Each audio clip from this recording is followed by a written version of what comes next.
মৃত্যুর যখন নির্ধারিত সময় হবে তখনই মৌত হবে, এর আগে হবে না। আল্লাহ পাক বলেছেন ওয়ামা কানা লিনাফসিন আন তামুতা ইল্লা বিইذনিল্লাহি কিতাবাম মুআজ্জালা। আল্লাহ পাক বলেন আমার নির্ধারিত সময় আসার আগে 1 সেকেন্ড আগে মরবে না, 1 সেকেন্ড পরেও মরবে না। অনেকে বলে অমুকের অকাল মৃত্যু হয়েছে, বলে না, বলে কি না অকাল মৃত্যু হয়েছে, এটা বাজে কথা। কিসের অকাল মৃত্যু? কালেই মরছে, হায়াত ওখানেই শেষ। হায়াত থাকতে 1 সেকেন্ড আগে 1 সেকেন্ড পরে মৃত্যু হবে না। যখন নির্ধারিত সময় আসবে সেই সময় মরবে, এর আগে বা পরে মৃত্যু হবে না। মৃত্যু নির্ধারিত সময়ের আগে মরবে না মানুষ। বাহানায় হোক ওসিলায় হোক মরণ যেখানে আছে সেখানে যাওয়াই লাগবে। এই জন্যে কবি বলছেন দো চিজ আজ দো চিজ কাসাদ জোরে জোর একে আবেদানা দিগার খাকে গোর। দুটি জিনিস মানুষকে টানে, একটা হলো খাদ্য আর একটা হলো মৃত্যু। খাবার যেখানে আছে সেখানে যেতেই হবে, আর মৃত্যু যেখানে আছে সেখানেও যেতে হবে। কোরআনে কারিমে রব্বুল আলামিন বলেন কুল লাউ কুনতুম ফি বুয়ুতিকুম লাবারাযাল্লাযীনা কুতিবা আলাইহিমুল কাতলু ইলা মাদাজিহিম। আল্লাহ পাক বলেন হে নবী তুমি বলে দাও, তুমি শোনায় দাও, যাদের ভাগ্যে নিহত হওয়া আছে তারা যদি তাদের বিছানায় শুয়েও থাকে, প্রকোষ্ঠের ভিতরে থাকে, মৃত্যু সেখানে গিয়ে হাজির হবে, ওখানেই মৃত্যু হয়ে যাবে। মৃত্যুর সময় আসলে পরে মানুষকে মোটেই সময় দেওয়া হবে না। সময় যখন আসবে সময় মতো তাকে বিদায় নিতে হবে। সুতরাং ঈমান, আল্লাহর প্রতি ঈমান আনলে পরে মানুষের ভিতরে নির্ভীকতার সৃষ্টি হয়, সে কাউকে পরোয়া করে না আল্লাহ ছাড়া। চিল্লায় কোন সুবহানাল্লাহ, আরো জোরে বলেন সুবহানাল্লাহ। সাহস, বুক ভরা সাহস তার মধ্যে আসবে। এরপরে আল্লাহর প্রতি ঈমান আনলে পরে আরেকটি উপকার মানুষের হয়, এটা হলো 4 নম্বর উপকার। এটা কয় নম্বর? 4 নম্বরের উপকার হলো আল্লাহর প্রতি মানসিক প্রশান্তি আসে। সেই মানসিক প্রশান্তিটা হলো এই ইমানদার কখনো হতাশ হয় না, ইমানদার কখনো হতাশায় ভোগে না, নিরাশায় ভোগে না। যেহেতু কোরআন শরীফের ভিতরে আল্লাহ পাক বলেছেন আল্লাহর রহমত থেকে কেবল কাফেররা ছাড়া আর কেউ নিরাশ হয় না। আল্লাহর রহমত থেকে নিরাশ হয় কারা? জোরে কোন কারা নিরাশ হয়? আর কেউ আল্লাহর রহমত থেকে নিরাশ হয় না। সুতরাং আল্লাহর প্রতি এই আশা ভরসা, আল্লাহর প্রতি এ ধরনের একটি প্রশান্তি মনের মধ্যে থাকে, সে হতাশ হয় না। কারণ আল্লাহর প্রতি ঈমান আশায় তার বুক বেঁধে দেয়। আল্লাহ পাক কোরআনে কারীমের মধ্যে বলেছেন আল্লাযী খালাকানি ফাহুয়া ইয়াহদিন। আল্লাহ ইব্রাহিম আলাইহিস সালামের মুখ দিয়ে কথা বলেছেন, আল্লাহ হচ্ছেন তিনি যিনি আমাকে সৃষ্টি করেছেন আর আমার হেদায়েতের রাস্তাও তিনি দেখিয়ে দিয়েছেন। ওয়াল্লাযী হুয়া ইউতঈমুনি ওয়া ইয়াসকিন। আর আমি যখন ক্ষুধার্ত হই তিনি আমারে খাওয়ান, আর আমি যখন তৃষ্ণার্ত হই তিনি আমারে পান করান। কে খাওয়ান? কে খাওয়ান আর পান করান কে?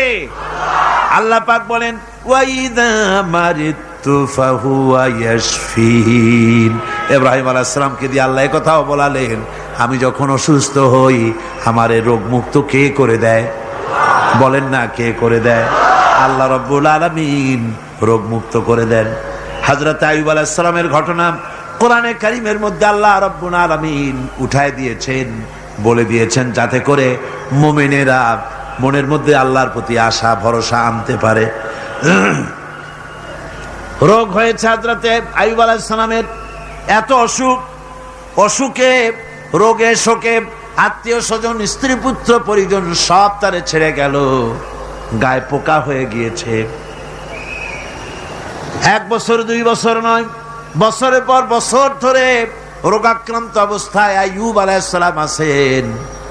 এবার সমস্ত শরীর ছেড়ে জিহ্বার মধ্যে পোকা হওয়া শুরু হয়ে গেছে। হযরত আইয়ুব আলাইহিস সালাম জিহ্বায় যখন পোকা শুরু হয়ে গেল, আল্লাহর দরবারে তখন তিনি ফরিয়াদ করে বলেছিলেন, রব্বুল আলামিন, সারা শরীরে পোকা ধরলো, শরীর জরা জরা হয়ে গেল, রোগে শোকে শেষ হয়ে গেলাম, কোনো শিকায়ত করি নাই, এবার তো কথা না বলে পারি না। মাবুদ, তুমি দয়া করে আমার জিহ্বায় পোকা দিও না, আমার জিহ্বাটা পোকা ধরেছে, দয়া করে পোকা জিহ্বায় দিও না, কারণ আমার জিহ্বায় যদি পোকা হয়ে যায় তাহলে তোমার মতো আল্লাহর জিকির আমি কি দিয়া করব। আমার জিহ্বাটা ভালো রাখো আল্লাহ। হযরতে আইয়ুব আলাইহিস সালাম পড়েছিলেন, আন্নী মাসানি আদ-দুররু ওয়া আনতা আরহামুর রাহিমিন। আয় আল্লাহ, আমি রোগাক্রান্ত হয়ে পড়েছি আর তুমি তো রহমান রহিম। দোয়া মঞ্জুর হলো, আল্লাহ পাক আইয়ুব আলাইহিস সালামকে রোগ মুক্ত করে দিলেন। রোগ হলে পরে কে সেরে দেয়? কে সেরে দেয়? আল্লাহর প্রতি এই আশা, এই ভরসা, এই চিন্তা থাকতে হবে। আল্লাহ পাক বলেন, যখন আইয়ুব আমার কাছে দোয়া করলো, আমিও জবাব দিয়া দিলাম। কোন সুবহানাল্লাহ। আল্লাহ পাক বলেন, ফাকাশাফনা মা বিহি মিন দুররিন ওয়া আতাইনাহু আহলাহু ওয়া মিসলাহুম মাআহুম রাহমাতাম মিন ইনদিনা। আমি তার কষ্ট দূর করে দিলাম, তার হারানো স্বাস্থ্য ফিরিয়ে দিলাম, এবং তার সাথী সঙ্গীদেরকে আমার পক্ষ থেকে আমার রহমত দিয়ে তার কাছে সব আবার আমি ফিরাইয়া দিলাম। সুতরাং মুমিন ব্যক্তি কখনো হতাশ হবে না। চতুর্দিকে দেখে বিপদ আর বিপদ, এই বিপদে সে হতাশ হয় না, আশায় বুক বেঁধে থাকে। নিরাশার আধারে তুমি হে আশার নূর, যেখানে বেরোবার কোনো পথ নাই সেখান থেকে পথ বের করে দেয় কে? চিল্লায় কোন কে দেয়? আমার আল্লাহ পাক। দেখেন, হযরত ইউসুফ আলাইহিস সালাম হারায় গেলেন, মানে তার 11 ভাই ইউসুফ আলাইহিস সালামকে কুয়ার মধ্যে ফেলাই দিলেন। আর এসে তারা বলল যে ইউসুফ আলাইহিস সালামকে বাঘে খায়া ফেলেছে। এটা কি গল্প নাকি? এটা কোথায় আছে? কোরআন শরীফের মধ্যে আছে। ওই 11 ভাই মনে করেছিল ইউসুফ আলাইহিস সালাম রে কুয়ার মধ্যে ফেলাই দিলাম, এ কুয়ার মধ্যে পচে মরবে, শেষ হয়ে যাবে। কিন্তু ওই 11 ভাই জানে না এটা কোনো কুয়া নয়, এটা হলো একটা সুড়ঙ্গ পথ, এটা হলো একটা টানেল। এক মুখে ইউসুফকে ফেলাই দিল 11 ভাই, কুয়ার আরেক মুখ থেকে আল্লাহ হযরত ইউসুফকে বের করে মিশরের সিংহাসনে বসায়া দিলেন। ওরা বুঝে না, তাই চিরকাল পাপীরা আল্লাহর বান্দাদেরকে, আল্লাহর দ্বীনের গোলামদেরকে অত্যাচার করে, মনে করে শেষ করে ভালাবো, কিন্তু শেষ আল্লাহর গোলামেরা হয় না, ওরাই শেষ হয়। নির্মূল যারা করতে চায় ওরাই নির্মূল হয়ে যায়। টিকে থাকে কে? আল্লাহর গোলামেরা। টিকে থাকে কে? আল্লাহর গোলামেরা টিকে থাকে। নির্মূলেরিয়া নির্মূলই হয়ে যায় সব সময়। ঠিক কিনা কর? জোরে বলেন ঠিক কিনা? ভাইরা আমার, হযরত ইয়াকুব আলাইহিস সালাম ছেলের চিন্তায় চিন্তায় চোখ দুটো অন্ধ হয়ে গেছে, কাঁদতে কাঁদতে চোখ অন্ধ হয়ে গেছে। কিন্তু হতাশ হন নাই, কারণ হতাশ হবে কেবলমাত্র কাফেরেরা। হতাশ হয় কারা? আল্লাহ বলেছেন হতাশ হয় কাফের, ইমানদার কখনো হতাশ হয় না। হযরতে ইয়াকুব আলাইহিস সালাম ছেলে হারাইয়া কি বলতেছেন শোনেন। আল্লাহ তার কথা কোরআনে কারীমের ভিতরে আল্লাহ কি সুন্দর করে উঠায় দিয়েছেন। হযরতে ইয়াকুব পড়তেছেন, ফাসাবরুন জামিলুন আসাল্লাহু আইয়াতিয়ানি বিহিম জামিআন ইন্নাহু হুয়াল আলিমুল হাকীম। ফাসাবরুন জামিল, ধৈর্য ধারণ করাই এখন আমার জন্য উত্তম। আমি এখন ধৈর্য ধারণ করব, হয়তো শীঘ্রই আল্লাহ আমার যাদের হারাইছি তাদের সকলকে আল্লাহ আমার কাছে ফিরিয়ে দিবেন, তিনি সুবিজ্ঞ, তিনি প্রচন্ড ক্ষমতার মালিক। আশায় বুক বেঁধে থাকলেন তিনি। আর ইউসুফ আলাইহিস সালাম আজকে প্রেসিডেন্ট, তিনি মিশরের কি তিনি 11 ভাই গেছে সেইখানে খাবার আনার জন্য। হযরত ইউসুফ আলাইহিস সালামের চিনতে কোনো কষ্ট হয় নাই, ওরা তো চেনে নাই, কিন্তু ইউসুফ আলাইহিস সালাম চিনে ফেলেছেন। হযরত ইউসুফ কোনো প্রতিশোধ নিলেন না। হযরত ইউসুফ পরিচয় দিলেন আর বললেন, ভয় পাইও না, খাদ্য তোমাদেরকে দিয়া দিব। তোমাদের ব্যাপারে আমার বক্তব্য হচ্ছে, লা তাসরিবা আলাইকুমুল ইয়াউম, তোমাদের বিরুদ্ধে আমার কোনো ক্ষোভ নাই, বিদ্বেষ নাই, মাফ করে দিলাম। এই জামাটা নিয়ে যাও, আমার আব্বার জন্য এই জামাটা নিয়ে যাও। জামা নিয়ে যাচ্ছে মিশর থেকে। কোথায় কেনান, কোথায় মিশর? মিশর থেকে ইউসুফ আলাইহিস সালামের জামা নিয়ে ছেলেরা কেনানের দিকে যাচ্ছে। আর এদিকে হযরত ইয়াকুব বলতেছেন, আমি যেন আমার নাকের ভিতরে ইউসুফের গন্ধ পেতেছি। সুবহানাল্লাহ। জামা চলে এলো, চোখের উপরে তিনি রাখলেন, আল্লাহ চোখ ভালো করে দিলেন। সুবহানাল্লাহ। ভাইরা আমার, এই জন্য যারা আল্লাহর উপরে ভরসা করে, আল্লাহর ঈমান যাদের মধ্যে এসে যায়, ঈমান বিল্লাহর বড় উপকার হলো সে হতাশ হয় না। যত বড় বিপদ হোক হতাশ হয় না। দেখেন ইউসুফ আলাইহিস সালামকে কেমন করে জুলাইখা ঘেরাও করে ফেলে দিয়েছে। দরজা বন্ধ, তালা বন্ধ, জানালা বন্ধ, সিটকানি মারা, খিল মারা, তালা দেওয়া, বেরোবার কোনো পথ নাই, চতুর্দিকে নগ্ন চিত্র। এবার জুলাইখার প্রবৃত্তিকে চরিতার্থ করতে হবে, খারাপ কাজ করতে হবে, বেরোবার পথ নাই। হযরত ইউসুফ আলাইহিস সালাম তিনি জানেন দরজা সব বন্ধ, পালাবার পথ নাই, কিন্তু আল্লাহ রাব্বুল আলামিনকে তিনি ভয় করলেন। যুবক মানুষ, আল্লাহ রাব্বুল আলামিনকে ভয় করলেন। রব্বুল আলামিনকে ভয় করে তিনি তালাবদ্ধ দরজার দিকে দৌড় মারলেন। রব্বুল আলামিন আপন কুদরতে সবগুলি দরজা খুলে দিলেন। ওয়া ইয়াত্তাকিল্লাহা ইয়াজআল লাহু মাখরাজা, যে ব্যক্তি আমারে ভয় করে, আমার পথে চলতে চায়, আমি রাস্তা খুলে দেই। সুবহানাল্লাহ ওয়া বিহামদিহি। সুতরাং ঈমানে বুক বাঁধো, জওয়ানেরা, তরুণেরা, হতাশ হওয়ার কোনো কারণ নাই, আশায় বুক বেঁধে থাকো। আপনারা বলেন, এই পৃথিবীতে ইউনূস আলাইহিস সালাম যে বিপদে পড়ছিলেন, এর চাইতে বড় বিপদ পৃথিবীতে কিছু হতে পারে? আপনাদের চিন্তায় বুঝি পারে? এই দিকের লোকেরা কথাই কয় না মুঠো। কি বলেন, পারে? এত বড় বিপদ চিন্তাও করা যায়। কোরআনে কারীমের মধ্যে আল্লাহ রাব্বুল আলামিন বলেন, ওয়াযান্নুন ইয যাহাবা মুগাদিবান ফাযান্না আন লান নাকদিরা আলাইহি।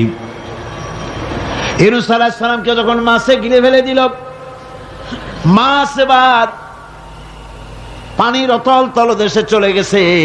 মাছের পেটের ভিতরে দরজা নাই, জানালা নাই, ছিদ্র নাই, পালাবার কোনো পথ নাই। আছে? আছে?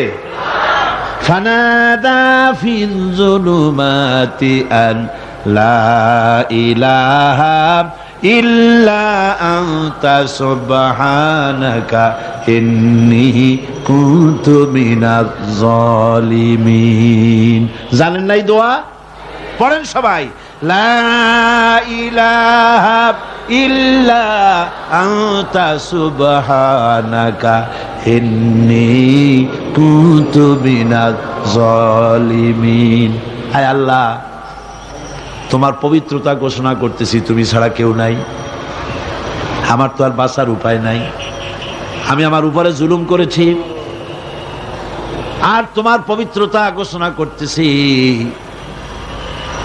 জিকির করতেছেন তিনি মাছের পেটের মধ্যে বসে। আল্লাহ রাব্বুল আলামিন বলেন, ইউনূস আলাইহিস সালাম মাছের পেটের ভিতরে বসে যে চিৎকারটা মারলেন, দুনিয়ায় কোনো তার বন্ধু বান্ধবেরা শোনে নাই, কোনো রাজা বাদশারা শোনে নাই। মাছের পেটের মধ্যে ফানাদা ফিল জুলুমাত, জুলুমাত হলো জমায় কাসির। এখানে তিনটা অন্ধকার ছিল। কয়টা অন্ধকার? একটা হলো মাছের পেটের অন্ধকার, একটা হলো রাতের অন্ধকার, আরেকটা হলো পানির অন্ধকার। ত্রিবিধ অন্ধকারের ভিতর থেকে ইউনূস আলাইহিস সালাম হতাশ হয়ে যান নাই। তিনি চিৎকার মেরে আল্লাহরে ডাক দিলেন। আল্লাহ কয়, আমি ডাক শুনছি, কেউ তোমার ডাক শোনে নাই। আমি তোমার আরশের মালিক, আমি আল্লাহ শুনতে পেয়েছি, শুধু শুনি নাই, জবাবও দিয়া দিলাম। ফাস্তাজাবনা লাহু ওয়া নাজ্জাইনাহু মিনাল গাম্মি ওয়া কাযালিকা নুজিল মুমিনিন। পড়েন না সবাই? ফাস্তাজাবনা লাহু ওয়া নাজ্জাইনাহু মিনাল গাম্মি ওয়া কাযালিকা নুজিল মুমিনিন। আমি আল্লাহ পাক বলেন, আমি ইউনূসের ডাক শুনলাম, ডাকের জবাব দিয়া দিলাম, আর মাছের পেটের ভিতরে বেদনার সৃষ্টি করে দিলাম। মাছ এবার ভেসে উঠলো। মাছের আর এখন কোন উপায় নাই বমি করা ছাড়া। মাছ কিনারায় চলে এলো, ইউনূসকে বমি করে ফেলে দিল। আল্লাহ কয়, শোনো দুনিয়ার মানুষেরা, শুধু ইউনূস আলাইহিস সালামকে নয়, ওয়া কাযালিকা, এইভাবে করে আমার মুমিন বান্দারা যদি বিপদে পড়ে আর আমারে ডাকে, আমি রব্বুল আলামিন এইরকম বিপদ দিয়া বাঁচাইয়া দেব। বিপদ থেকে বাঁচাবেন কে? সুতরাং গতকালকের মতো আবারও বলি, বিপদ আসতে পরে মুসলমানেরা মাজারে দৌড়ায় বেশি। কন নাউজুবিল্লাহ, জোরে কন নাউজুবিল্লাহ। বিপদ আসে আর মাজারে চলে যায়, যাইয়া সেখানে কাঁদে, মাজারের উপরে মাথা ঘা দিতে থাকে, পয়সা দেয়, মোনাজাত করে, কাঁদতে থাকে, মাজারওয়ালার কাছে বিপদ মুক্তি চায়। আহা, নাউজুবিল্লাহ পড়ে। আবারও কন নাউজুবিল্লাহ। বিশ্বাস করুন আমার ভাইরা, বিশ্বাস করুন, আল্লাহর কোরআন আমার হাতে। মাজারওয়ালার কাছে কানলে পরে ওই মাজারে যিনি শুয়ে আছেন, আল্লাহর কসম, তার কোনো ক্ষমতা নাই আপনাকে বিপদ থেকে বাঁচাতে পারে। আছে ক্ষমতা? জোরে বলেন আছে? বিপদ থেকে বাঁচাবে কে? কে বাঁচাবে? আল্লাহ। আপনারা টাকা দেন, আর ওই টাকাগুলি ওইখানে মাজারে বৈশা জনমের খাওয়া খায় মাজারের পাহারাদার এক শ্রেণীর পান্ডারা। টাকাগুলা মাথায় দেখবেন মাজার কেন্দ্র করে লাল লাল চাদর গায়, তারপরে শট, মাথায় জট, দাড়িতে জট, দাড়িতে জট, আর মোষ। হায়রে মোষ! 6টা টর্চ লাইট দিয়েও যদি আপনি খোঁজেন, মুখ তালাশ করে পাবেন না, এত মোষ। সমানে গাঁজা খায় আপনার পয়সা দিয়ে, ধর্মের নামের ব্যবসা করে। যাই দেখেন মাজারগুলো, প্রত্যেকটা মাজারে 5টা 10টা লোক বসা আছে। ঘাট ধরে বের করে দাও আর বলো, মাজারে বসে আছো কেন? মসজিদে যাও। কোথায় যাবে? কোথায় যাবে? মসজিদে। আল্লাহর থামো, আল্লাহর ওলিদের মাজার ঘেরাও করে রেখে দাও, যত্ন করে রেখে দাও। গরু, ছাগল, ভেড়া, হাবিজাবি কিছু যেন যেতে না পারে, যত্ন করে রাখো, সম্মান দিয়ে রাখো। কিন্তু তোমার ওখানে পাহারা দিতে বলছে কে? তুমি ওখানে বসে থাকো কেন? গুড় যেখানে, পিঁপড়া সেখানে। পয়সা দেওয়া বন্ধ করে, একটারও পাবেন না ওখানে। ঠিক কিনা কর? সব ধান্দাবাজ পয়সার লোভে ওখানে বসে থাকে, গাঁজা খায়, মদ খায়, নামাজ পড়ে না। আর আপনার টাকা দিয়া খোঁজ নিয়ে দেখেন, মাজারের মুতল্লি যত আছে সব বাসের মালিক, ট্রাকের মালিক, কোটি কোটি টাকার ব্যবসা করে। সুতরাং এগুলি ছাড়েন, এ ধান্দাবাজি বন্ধ করুন।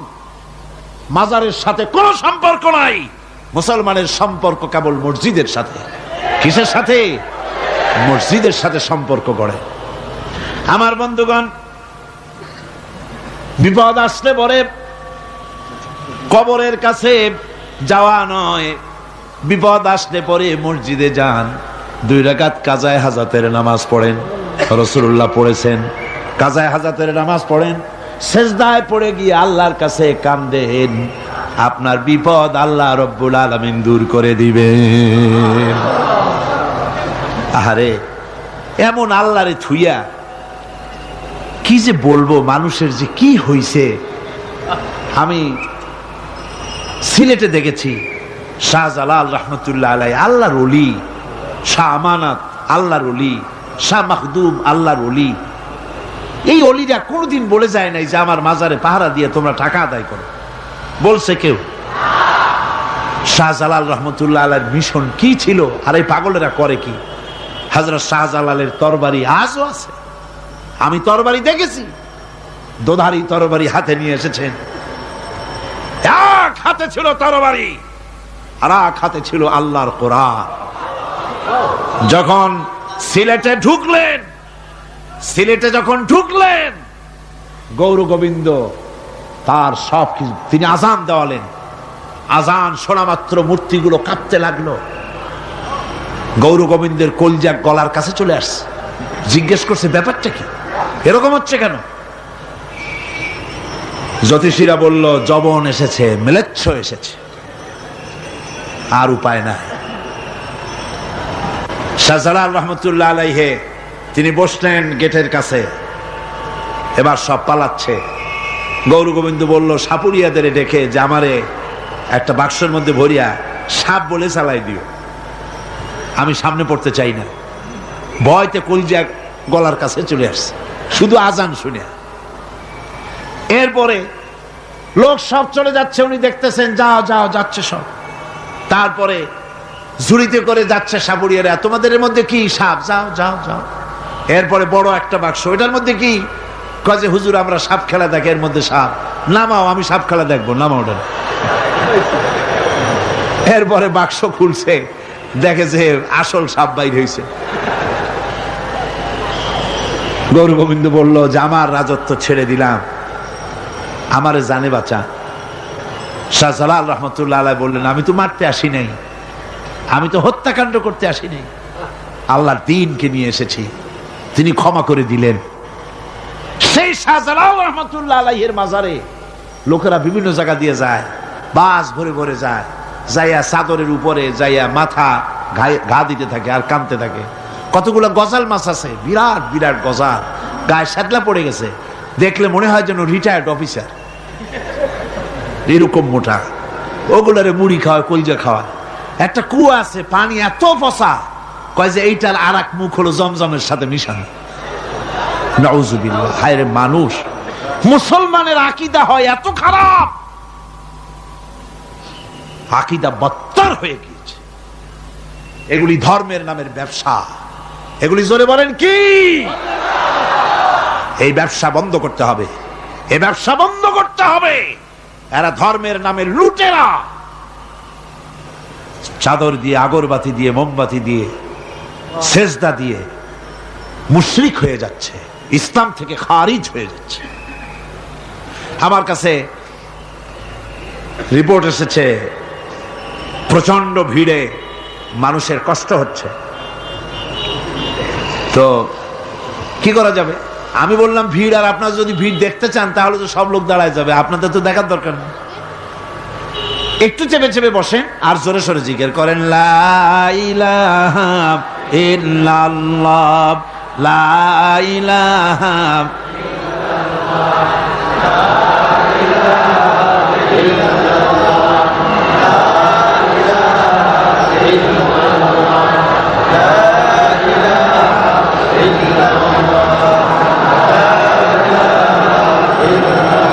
আপনি কিন্তু বসেই এগোতে পারতেন, দাঁড়ালে পরে ডিস্টার্ব হয়, হাঁটলে পরে ডিস্টার্ব হয়।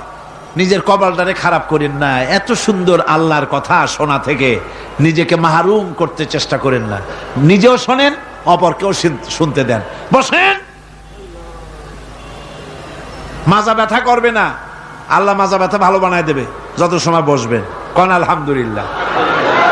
আপনারা বসছেন যে জায়গাটায়, এটা বেহেশতের টুকরা। এটা কি? এরা প্যারেড ময়দান নয়। মাজালিসুল ইলম হিয়া রাউযাতুম মিন রিয়াদিল জান্নাহ। হযরত আলী বলেছেন, যেখানে ইলম চর্চা হয়, কোরআন আলোচনা হয়, হাদিস আলোচনা হয়, সেটা কোনো সাধারণ জায়গা না, সেটা জান্নাতের টুকরা হয়ে যায়। জোরে কোন সুবহানাল্লাহ। কাজী বেহেশত থেকে শয়তানের জন্য বাইর করিয়া না দেয়, সতর্ক থাকেন। শয়তান কি চায় যে আপনি সারাক্ষণ শোনেন? কি কোন চায়? চায় না। শয়তানের খপ্পরে পড়েন না, বসেন আর শোনেন। ইমানদার যখন বিপদে জর্জরিত হতে থাকে তখন সে ভেঙে পড়ে না, তখন অন্ধকারের বিপদের অন্ধকার বিদীর্ণ করে আলোর এক প্রভা তার চোখের সামনে উদ্ভাসিত হয়ে ওঠে। সেটা কি? সেটা হলো আল্লাহ রাব্বুল আলামিনের বাণী, ফাইন্না মাআল উসরি ইউসরান ইন্না মাআল উসরি ইউসরা। আল্লাহ পাক বলেন, জেনে রাখো, দুঃখ এবং কষ্টের সাথে রয়েছে সুযোগ আর সুবিধা, আর অসচ্ছলতার সাথে রয়েছে উদার সচ্ছলতা। জোরে কোন সুবহানাল্লাহ। কাজে ভয় পাওয়ার কারণ নাই, হতাশ হওয়ার কারণ নাই। মন আশায় বুক বেঁধে রাখো। গুনাহ করেছো, হতাশ হয়ো না। যুবকদের গুনাহ করা স্বাভাবিক। ইউনিভার্সিটির ছাত্র, কলেজের ছাত্র, প্রফেসর, শিক্ষক, অফিসার ঘুষ খেয়েছেন, জিনা করা হয়েছে, মদ খাওয়া হয়েছে, মিথ্যা কথা বলা হয়েছে, যাই কিছু করেন না কেন ভয় পাওয়ার কারণ নাই, নিরাশ হওয়ার কোনো দরকার নাই। আল্লাহ পাক ডেকে বলেছেন, কুল ইয়া ইবাদিয়াল্লাযীনা আসরাফু আলা আনফুসিহিম লা তাকনাতু মির রাহমাতিল্লাহ। আরে আমার আল্লাহর মতো এত ভালো আর কেউ আছে? এত দরদ আর কারো আছে? আমার আল্লাহ বলেন, ও নবী, আপনি শুনায় দেন,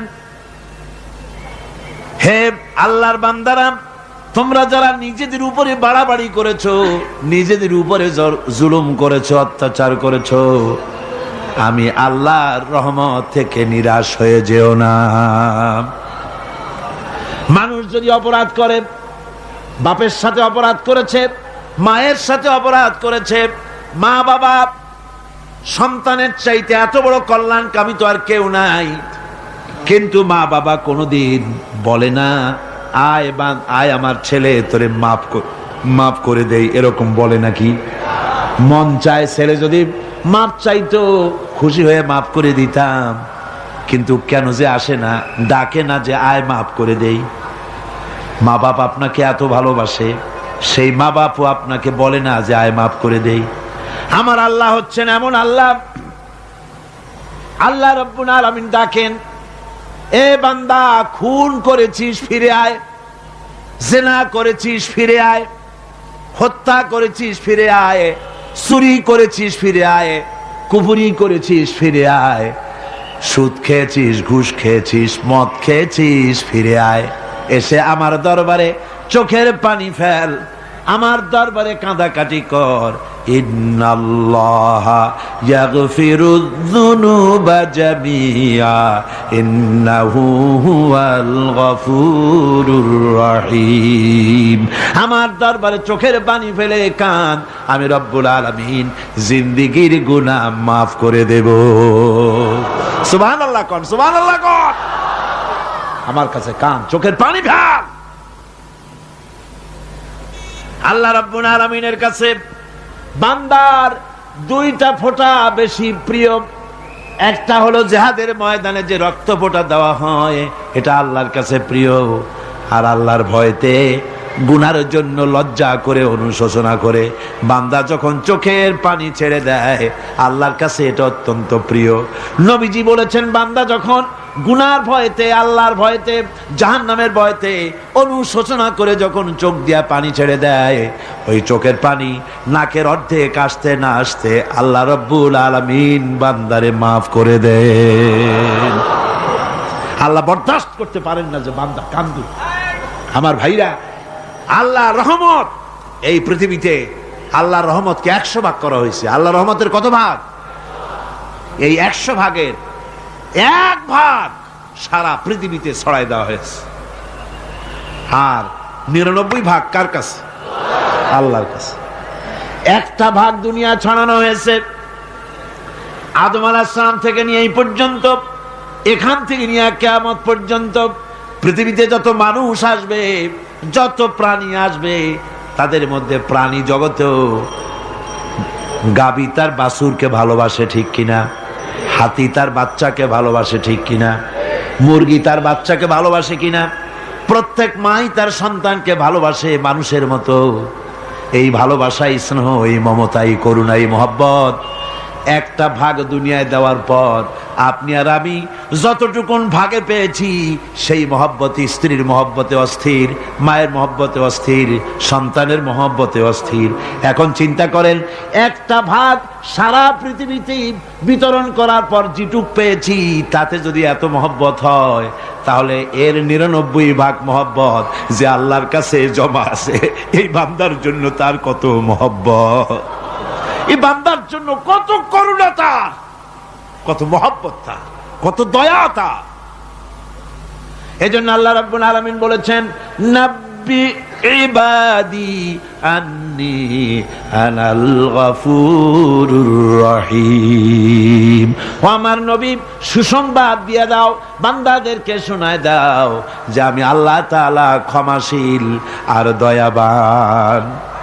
হুজুর কাঁদতেছিলেন, হযরত ওমর রাদিয়াল্লাহু তাআলা আনহু এসে দেখেন হুজুর একা কাঁদতেছে। হুজুর জিজ্ঞেস করছেন, হযরত ওমর জিজ্ঞেস করলেন, হুজুর আপনি কাঁদেন কেন একা একা? হযরত ওমর বলেন, আমি যখন প্রশ্ন করলাম নবীজি বললেন, আমার কাছে কিছু আগে জিবরাইল এসেছিলেন, জিবরাইল এসে আমাকে বললেন আল্লাহ পাক বলেছেন, হে আমার নবী, ইসলামের ভিতরে থেকে যে সমস্ত মানুষগুলো ইসলামের ভিতরে থেকে চুল আর দাড়ি পাকায় দিছে, কিয়ামতের দিন এই লোকগুলারে আমি শাস্তি দিতে আমার শরম হবে। হযরত ওমর বলেন, হুজুর উম্মতের জন্য কত বড় খোঁজ খবর এটা, আর আপনি কাঁদতেছেন। হুজুর বলেন, ওমর তুমি জানো না আমার কান্নার কারণ ভিন্ন। আমার কান্নার কারণ হলো যে আল্লাহ রাব্বুল আলামিন কিয়ামতের দিন দাড়ি চুল পাকা বান্দারে শাস্তি দিতে শরম করবেন, সেই দাড়ি চুল পাকা বান্দাগুলি আল্লাহর সাথে নাফরমানি করতে শরম করে না। আমি এই লজ্জায় কাঁদতেছি।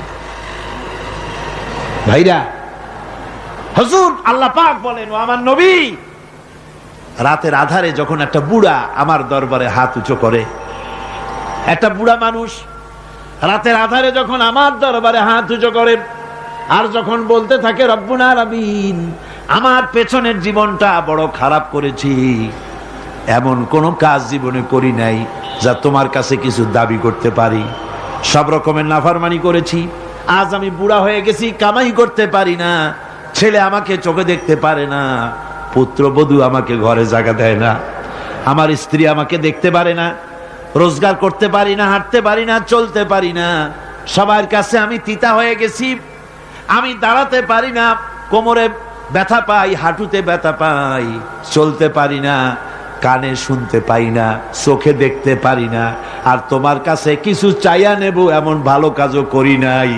এইভাবে যখন বান্দা কাঁদতে থাকে আমার দরবারে, ও আমার হাবিব আমার রহমতের দরিয়ায় জোশ মেরে যায়, আমার শরম হয় এই বুড়াটারে কেমনে খালি হাতে ফিরাইয়া দেই। সুবহানাল্লাহ, সুবহানাল্লাহ। আমার আল্লাহর এত দয়া, আমার আল্লাহর এত মায়া, এত মহব্বত। আমার আল্লাহ রাব্বুল আলামিন বলেন, وَإِذَا سَأَلَكَ عِبَادِي عَنِّي فَإِنِّي قَرِيبٌ। ও আমার হাবিব, আমার বান্দা আমার ব্যাপারে প্রশ্ন করে, আমি বান্দার একদম নিকটে।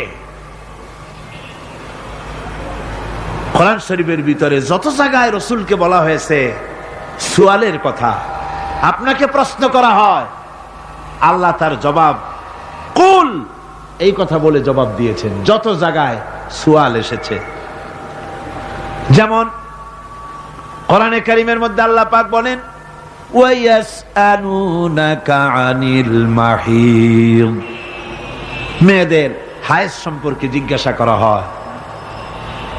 কুল হিয়া আযা, হে নবী আপনি বলুন। এভাবে করে কুল দিয়ে জবাব দেওয়া হচ্ছে। আবার প্রশ্ন করা হচ্ছে ওয়ায়াসআলুনাকা আনিল আনফাল, এই গনিমতের মাল সম্পর্কে হুজুর আপনাকে, হে নবী আপনাকে প্রশ্ন করা হয়। আল্লাহ কুল দিয়া জবাব দিলেন। আল্লাহ বলেন আপনি বলেন।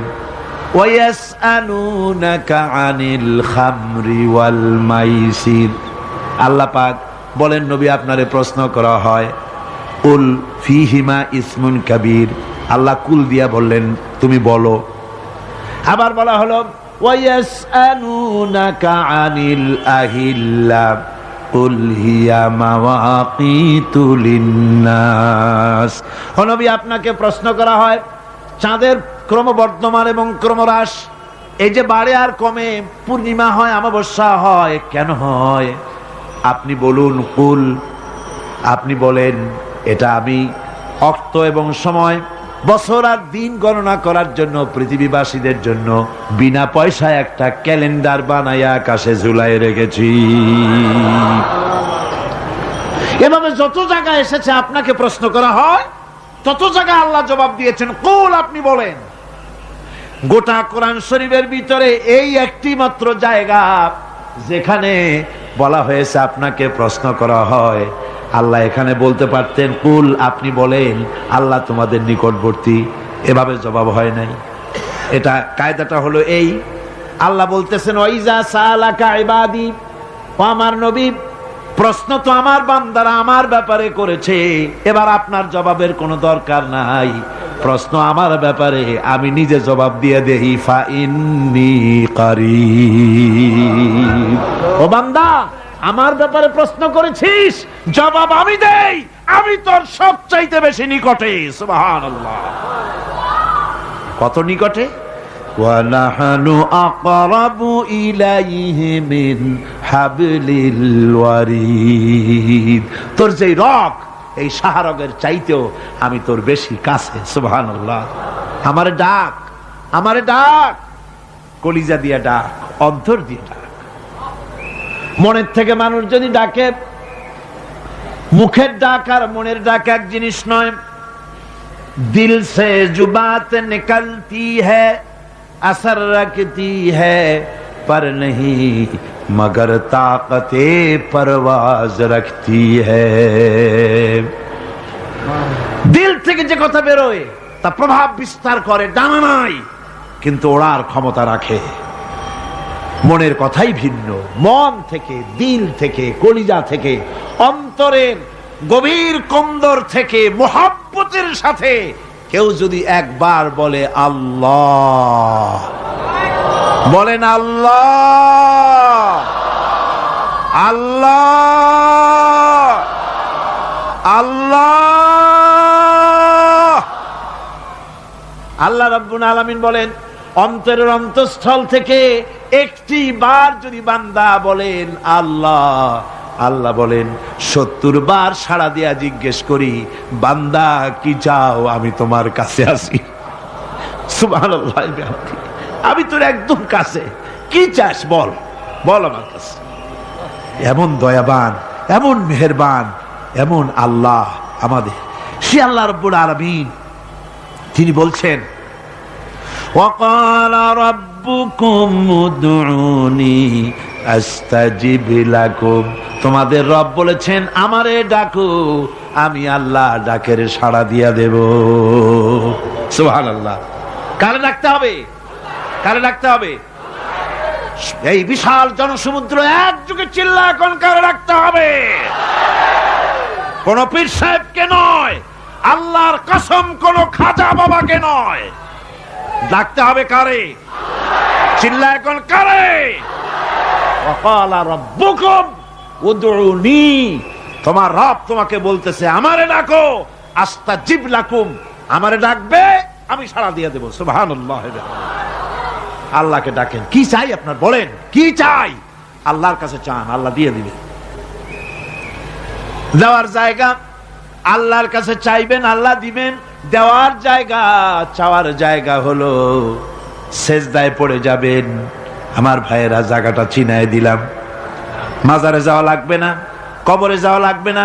2 রাকাত নামাজ পড়ে সেজদায় পড়ে গিয়া যত বিপদ আছে, মুসিবত আছে, সেজদার মধ্যে চোখের পানি ছেড়ে দেন আর কেন্দে কেন্দে জীবনের কথা বলেন।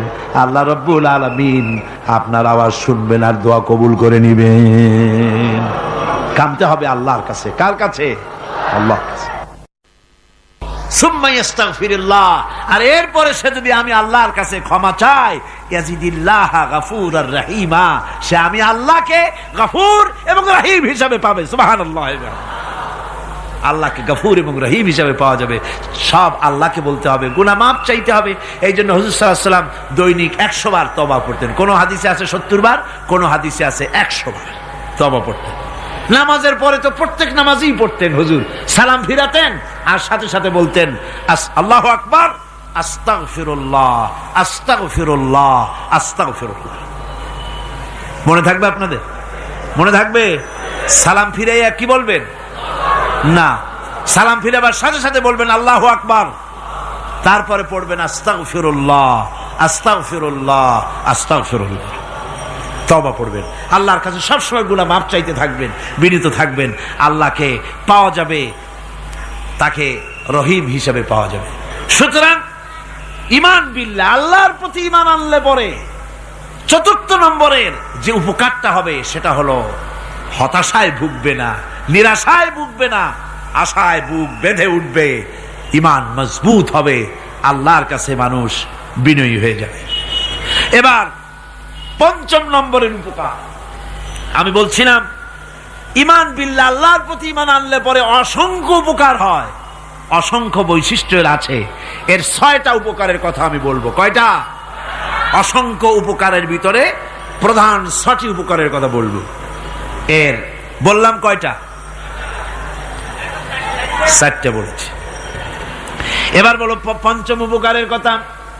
আল্লাহর প্রতি আপনি পূর্ব পশ্চিমে কতবার মুখ ঘোরালেন, এটাই কিন্তু আপনার আসল সৎ কাজ নয়।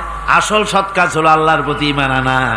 এই ঈমানের ব্যাপারে 3টা দিন আমরা পার করে দিলাম, এখনো কথা শেষ হয় নাই। আল্লাহর প্রতি ঈমান আনলে পরে যে উপকারটা হবে 5ম নম্বরে, সেটা হলো কঠোর এবং কঠিন বিপদের ভিতরে বান্দার ভিতরে অবিচলতা এবং ধৈর্যের সৃষ্টি হয়ে যাবে। আলহামদুলিল্লাহ। কঠিন বিপদ মুসিবত আসলে পরে সে অবিচল থাকবে। সারা দুনিয়ার বিপদ আপদ, শত্রুতা, দুঃখ, কষ্ট, মুসিবত, জুলুম, নির্যাতন সবকিছু পাহাড়ের মতো উঁচু হয়ে তাকে ঘিরে ফেলবে, কিন্তু তাকে এক চুলও নাড়াতে পারবে না। আলহামদুলিল্লাহ। সারা পৃথিবী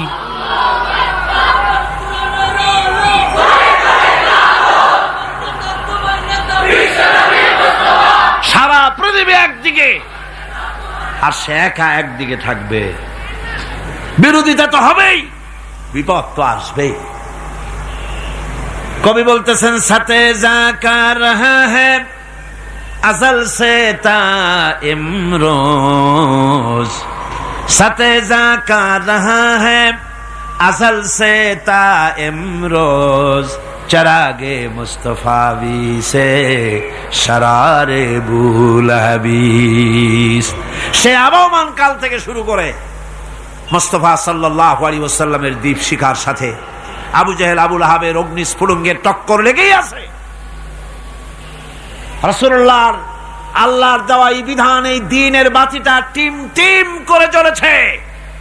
আর গোরকি, টর্নেডো, হাজার হাজার মাইল বেগে হেরিকেন এসেছে, গোরকি এসেছে, টর্নেডো এসেছে, টাইফুন এসেছে, কিন্তু এই আলো নিবাইতে পারে নাই। সুবহানাল্লাহ। এই আলো নিবাতে পারে নাই। এই শত্রুতা চিরকালের, নিবাতে পারবে না। কারণ হচ্ছে আল্লাহ রাব্বুল আলামিন বলেছেন, ইউরিদুনা লিইউতফিউ নূরাল্লাহি বিআফওয়াহিহিম ওয়াল্লাহু মুতিম্মু নূরিহি ওয়ালাউ কারিহাল কাফিরুন। ওরা চায় মুখের ফু দিয়ে আমার আলোকে নিভিয়ে দেবে, কিন্তু আমি আমার আলোকে পূর্ণতা দান করব, তাতে কাফের বেঈমানদের কলজায় যত জ্বালা যন্ত্রণা হোক আমার দিন কেউ মিটাই দিতে পারবে না। কোন সুবহানাল্লাহ। সুতরাং বিপদে অবিচলতা আসবে, সে অটল হবে, মজবুত হবে। কোরআনে কারীম বলতেছে ওয়া কাযালিকা জাআলনা লিকুল্লি নাবিয়্যিন আদুওয়াম মিনাল মুজরিমিন। এই পৃথিবীতে এমনি করে আমি সকল নবীদের শত্রু বানিয়েছি, সব পাপিষ্ঠ অপরাধীদেরকে। নবীদের সাথে বিরোধিতা করেছে কারা? পাপিষ্ঠরা, অপরাধীরা। আজও খুঁজে দেখেন, আজও ইসলামী আন্দোলনের বিরোধিতা যারা করে সবগুলি কি পাপিষ্ঠ? সত্য কিনা কর? ইসলামী আন্দোলনের বিরোধিতা যারা করে হিসাব করে চোখ দিয়ে তাকায় দেখেন, খুঁজে দেখেন তাদের নামগুলি। মদখোর, জিনাকার, বদমাশ, চোর, হাইজাকার, বেনামাজি, লুটেরা, মিথ্যাবাদী, সবচাইতে সমাজের নিকৃষ্ট লোকগুলি ইসলামের বিরোধিতা করে।